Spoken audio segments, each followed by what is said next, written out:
আমাদেরকে সবাই এসে বলে কি, হাদি ভাই দেশের প্রয়োজনে জীবন দিয়ে দিব বলবেন। তা আমি ধরে বলি, ভাই জীবন দেওয়া লাগবে না, আল্লাহ নিজেও বলছে আগে তোমার মাল দাও তারপরে জান দাও। মাল কি? মাল মানে খালি টাকা দেয়া না, আপনি আপনার স্কিল দিবেন। বাংলাদেশপন্থী মানুষদের এই দেশে কোনো প্রতিষ্ঠান নাই, তার কোনো প্রজেক্ট নাই। বাংলাদেশে আপনি ভাবেন কিভাবে কালচারাল হেজিমনি প্রতিষ্ঠিত হয়। ভাই কলকাতা থেকে বাংলাদেশে শত শত আর্টিস্ট কাজ করতে আসে না? নিশ্চয়ই আসে। কিবরিয়া ভাই আপনি কোনোদিন আজ পর্যন্ত দেখছেন কলকাতা থেকে যারা ঢাকায় আসে 6 মাস 1 বছরে কাজ করে যায়, তারা এরপরে কলকাতায় কোনো শোতে গিয়ে ঢাকার অ্যাকসেন্টে বাংলা বলেন?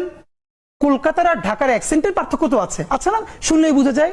কিন্তু কত বড় খয়রাইত্যপনা বলে এটার বরিশালে, হ্যাঁ, যে এটা কিন্তু ইচ্ছা করে। আমাদের জয়া হাসানেরা কলকাতা গিয়ে মাত্র 2 দিন একটা শুটিং করে আসেন বা 2 মাস, এরপরে বাংলাদেশের বিভিন্ন শোতে যান না, রান্নাঘরের শোতে গিয়ে তারা বাংলা বলে কলকাতার অ্যাকসেন্টে। যা হয়েছে না বাবা, মানে কত বড় স্টুপিড আপনি ভাবেন।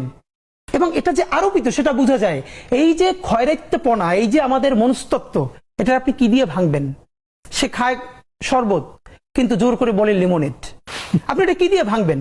তা আমার হলো আমাদের যা দেখেন, এখন বাংলা মানেই বাংলাদেশ। কলকাতার হেজিমনি বহু আগে ভেঙে গেছে। যেই কলকাতা পুরো ইন্ডিয়ার মধ্যে সব থেকে বস্তি হিসেবে ট্রিটমেন্ট পায়, কলকাতার মানুষের সাথে পুরো ইন্ডিয়ার মানুষ ভালো করে কথা বলে না, তারা নোংরা।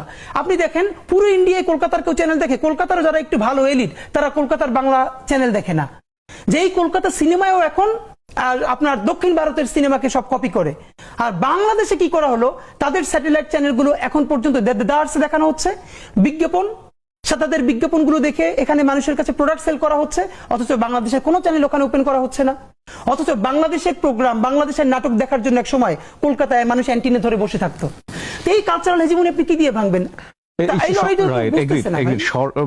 হাদি ভাই, আমার কাছে যেটা মনে হয়, আপনি যে যুদ্ধে নেমেছেন এই যুদ্ধটা অনেক কঠিন যুদ্ধ।